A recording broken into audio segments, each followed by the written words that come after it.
Hello everyone, and welcome back to Sluglady Plays. And welcome back to the Blackwell Legacy. We were just done talking to friggin' Donald Clinton over here. And we're heading to Washington Square Park now to see if we can find, Nishanthi. Washington Square. It's been a while since I've been here. Still looks the same, I guess. Although the dog park is empty. I wonder why. The dog park is empty. Please note, dog walking park is closed until further notice. Now this is actually really interesting and also kind of weird seeing this now. Because when I first played this game, this was before I had my trip to, before I actually took a trip to New York.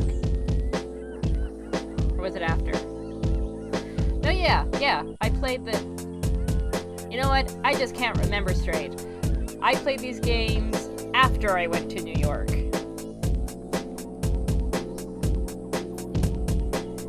My point, and I'm trying to get to, is that this is actually different from how New York looks now, how Central Park looks.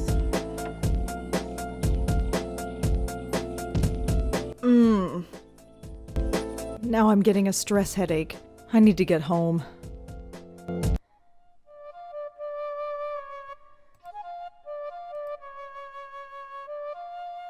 Hello there, puppy. I don't think so. Oh yeah, left click. I just told Rosa to pick up the puppy. He's wearing one of those extendable leashes. Okay. That's her. I recognize her from my building. Nishanthi Sharma, was it? This is gonna be awkward. Okay, get a little bit closer. That's Nishanthi Sharma. My next door neighbor, apparently. She's playing some sort of flute. Alright. Let's go up to her. Excuse? I can't do it. I can't just barge up to her. Not in front of all those people. They're all staring. All right, here I go. No.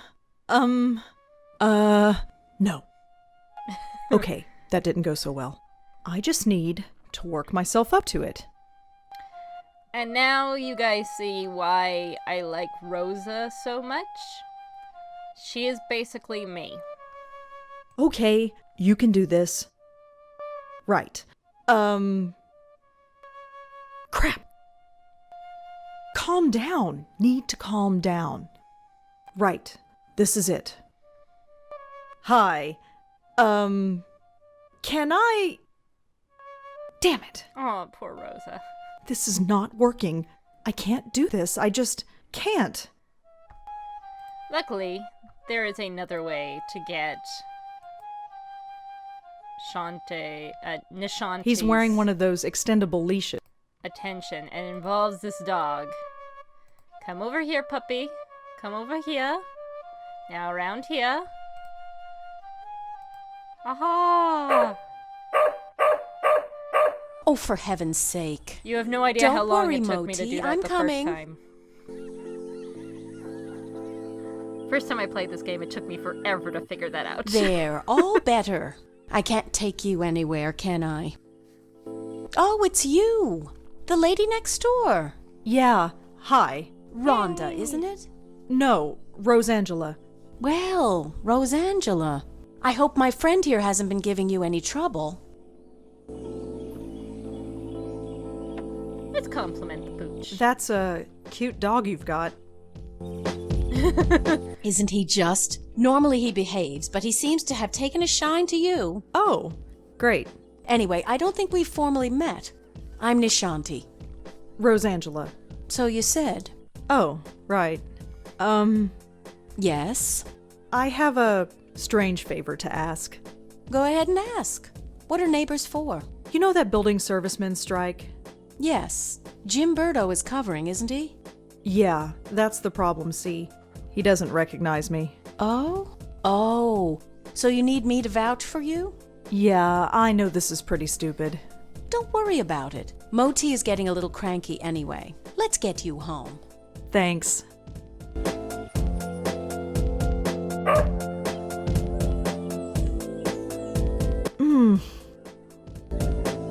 Are you all right? I'm fine. I just need to get home. All right. Let's keep walking.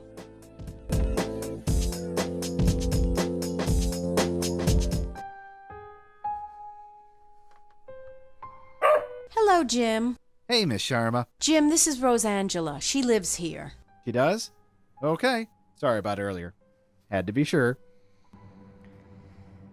Oh, what should we do? Angry, sarcastic, or syrupy sweet? Oh, it was no problem at all. Do you want anything else? Milk or orange juice, perhaps? Never mind. Just get out of my way. Well, here we are. Yes. Finally. That stupid kid. Well, perhaps. But try not to be so hard on him. We're all neighbors after all. Yeah, I guess. Looks like somebody is hungry. I'd best get this spoiled puppy fed. Feel free to drop in any time you want. Let's go play. I'll think about it. No thinking needed. I know we New Yorkers don't usually talk to our neighbors, but who cares? The city can be a lonely place, especially when you live alone. I've got Moti. Who do you have?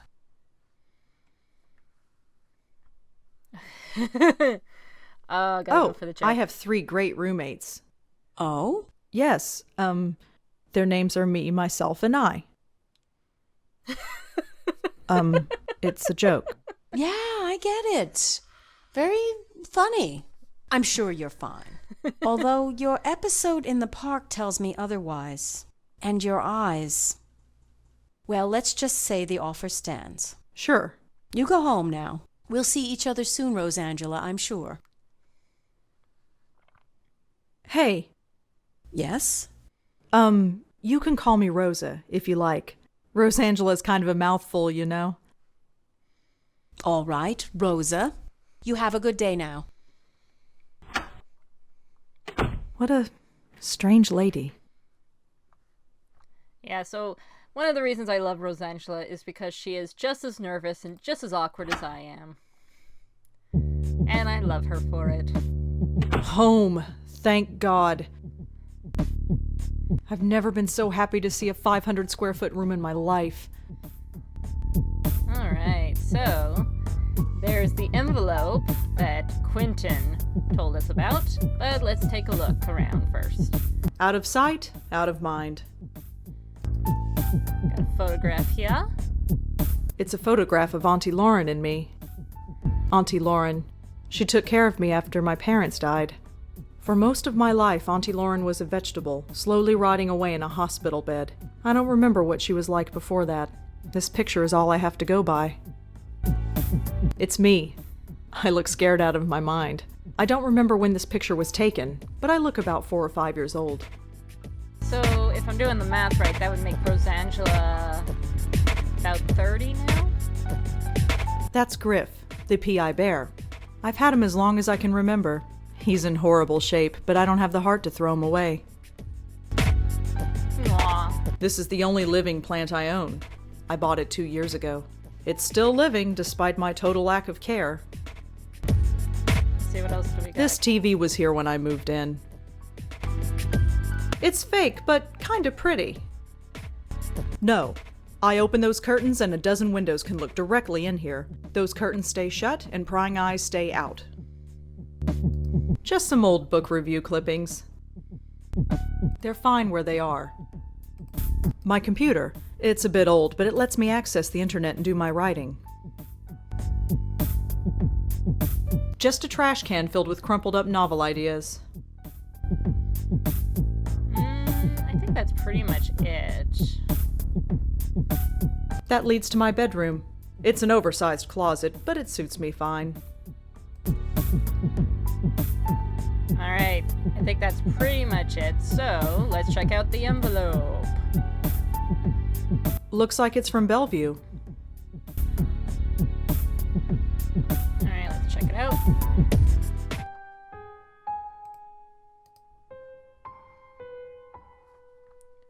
September 3rd, 1960. So yeah, this is gonna be long, but as much as I'm not too big on walls of text, these letters are actually pretty cool.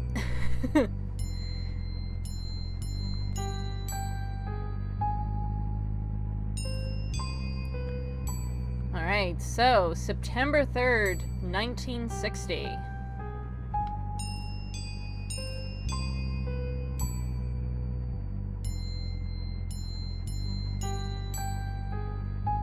Dear Lauren, so you have finally been at NU for 2 weeks now and have not called.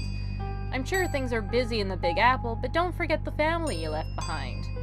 Things back home are well. Jack starts high school on Monday, so he's a bit nervous. You know how he gets.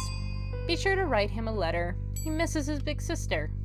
I admit, I'm still a bit nervous about you living in New York all by yourself.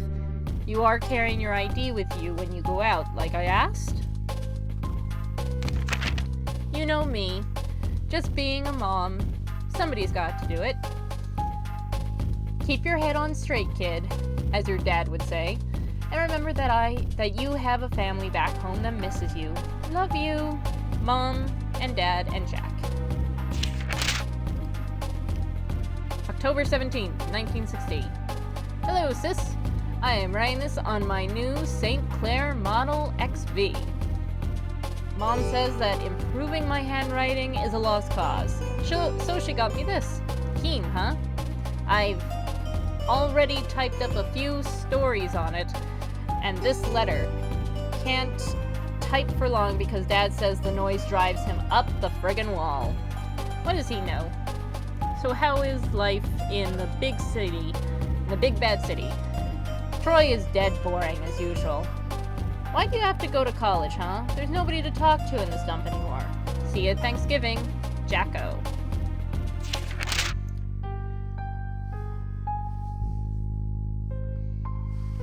Okay, December 5th, 1960. Dear Lauren, well, Thanksgiving has come and gone, and so have you. It's just 2 short months, and I already see you evolve into a capable young woman. You have outgrown this small town, Lauren. That much is obvious. Jack will be following in your footsteps soon, I am sure. Visiting you in New York is all he talks about. Speaking of Jack, I know you are worried about him. We all are, but don't feel that it is your responsibility. You are his sister and you love him, but he has to learn how to live without you eventually. You're growing up. Let him grow up too. Till Christmas. Love, Mom and Dad and Jack. September 16th, 1961. Lauren, can you keep a secret? I don't want to say this over the phone in case Mom or Dad hear. Mom's been acting odd lately. It started a few days ago after you went back to NY. She was dragging me shopping when she suddenly screamed and fainted. She was pointing at the corner of the room, but there was nothing there. We brought her to the hospital, and she says she's fine now, but she's been on edge and paranoid. It's hard to explain. Dad's no help. Can you call and try to cheer her up? She won't listen to me. Just don't tell her about this letter. I just hope she's okay. Jacko. November 13th, 1961.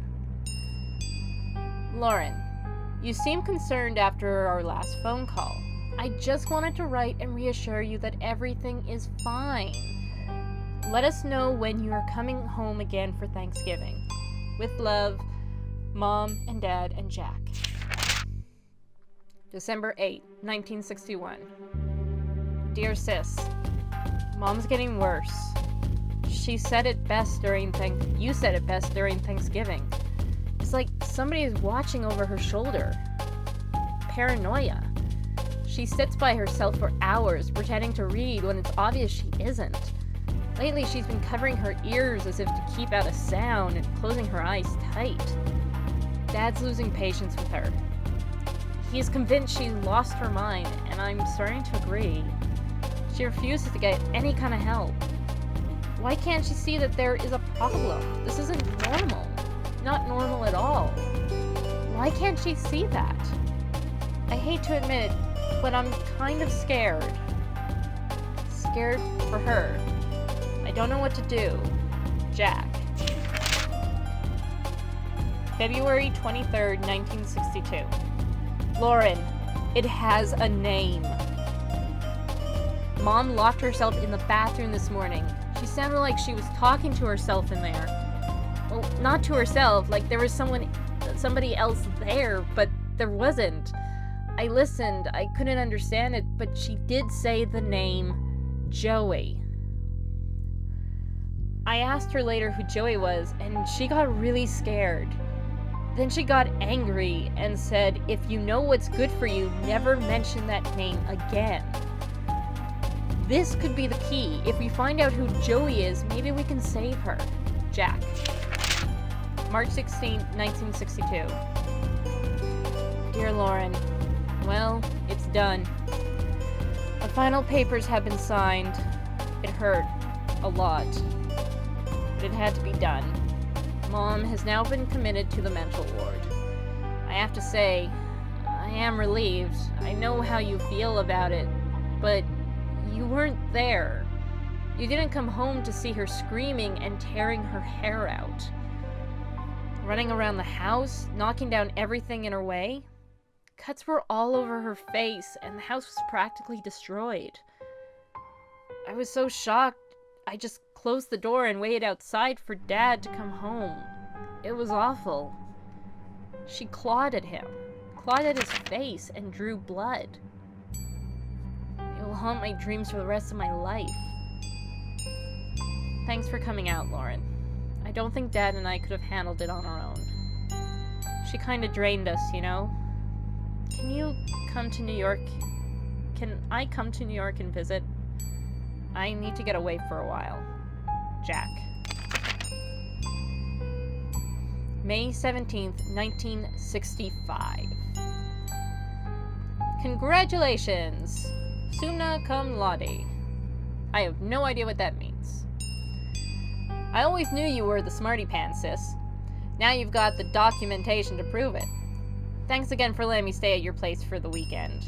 It was just like old times, except you weren't smoking then. New York is an amazing city, and Columbia has a great campus. I can't wait to move down there in September. Until then, I gotta deal with our grumpy old man. He's insufferable as always. Ever since Mom, he's been hard to talk to. And very hard on me. I should tell him you're smoking now. Maybe then he'll concentrate on you for once. See you again soon, Jack. October 16th, 1967. It's happened, Lauren. Just like you eventually said it would. I'm in love. Her name is Maria. She's from Italy, and we met in statistics class. She asked if she could copy my notes because her hand was tired. We ended up having lunch, and we've been inseparable ever since. She's incredible. She's got the most amazing red hair, and I want you to meet her. I'll come by soon. Jack. December 19th, 1970. Lauren, are you alright? Ever since Mom's funeral, you've been hard to reach. I know it's been hard on us, but it's been 6 months. I tried calling, but you never answer. I came by the other day, but you didn't open the door. I knew you were there, Lauren. I could hear you. I risked using the spare key you gave me, but you changed the lock. Come for dinner on Christmas Eve. Maria is a great cook. We won't ask any questions, just come. Mom might be gone, but we're still here. I miss my big sister. Jack. December 28th, 1970. Lauren, who is Joey? I went over last week to give you a Christmas gift. You didn't answer the door, but I heard you talking to someone named Joey. Is it a boyfriend? Are you seeing a man named Joey? Is that why you've dropped off the map? Or is it something else? I don't think I need to tell you what. For God's sake, talk to me. Jack. February 13th, 1971. Lauren, I know you're annoyed, but I am not sorry. I didn't want to do it, but you left me no choice. Hiring a private detective to follow you was the only option left. He told me some odd things. You won't talk to me, but you'll talk to total strangers.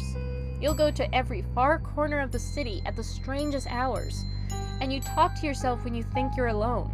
Don't deny it. He heard it, and so did I. Not that any of it made any sense. That alone is disturbing enough, but then he saw you collapse.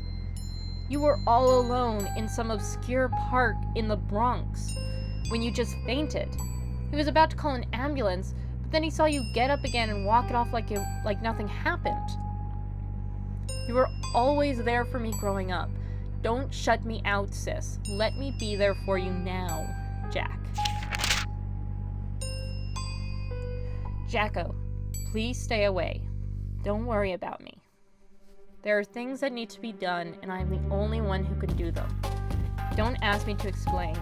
All I can say is that I understand our mother more than ever. She was never crazy, Jacko. Trust me on this, and take some comfort in it. You've grown up, and you've grown tough, and you don't need anyone to fight your battles anymore. You don't need me, but I'll always be your big sis.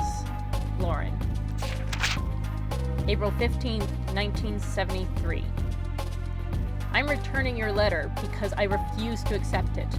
No, you don't need to fight my battles. I'm not 14 years old anymore, but we are still family, and that's important, especially now that Dad has died. Look, you obviously have something going on, and that's fine. I don't have to be involved if you don't want me to be, but I still want you to be involved in my life. Maria and I are getting married in November. You are coming. No stupid excuses. Jack. November 24th, 1973. Greetings from Greece. If there were any words to describe the beauty of this place, it still wouldn't do it any justice. The perfect spot for a honeymoon. Things have been busy, as you can imagine, but I wanted to quickly write to say that I'm glad you made it to the wedding. Of course, I'm still worried about you, and someone has to be. You take care and stay in touch. Maria says hi. Jack. There are some pictures stuck to the back of this letter. March 31st, 1976. Dear Aunt Lauren. Yes, Aunt Lauren. You're an aunt, and I'm a dad. Maria gave birth to a beautiful baby girl. We named her Rosangela, after Maria's grandmother. She's so quiet. She hardly cries at all. I'm all set to spoil her rotten, but Maria says I have to take it easy. She looks just like her mother. There's a bit of you in her eyes, too. And Mom and Dad, everything our family was or will be, this child is it. Life is changing so fast. I just wanted to hold on to this tiny creature and never let go. The future is an exciting place, and I have everything I could ever want. I don't want anything to change, ever. Jack.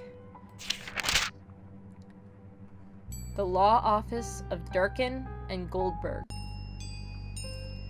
April 21st, 1981. Dear Miss Blackwell, it is indeed within your legal rights to take custody of your 5-year-old niece.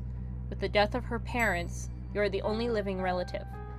Please contact our office and we will start the necessary paperwork. Sincerely, John Durkin. Oh boy.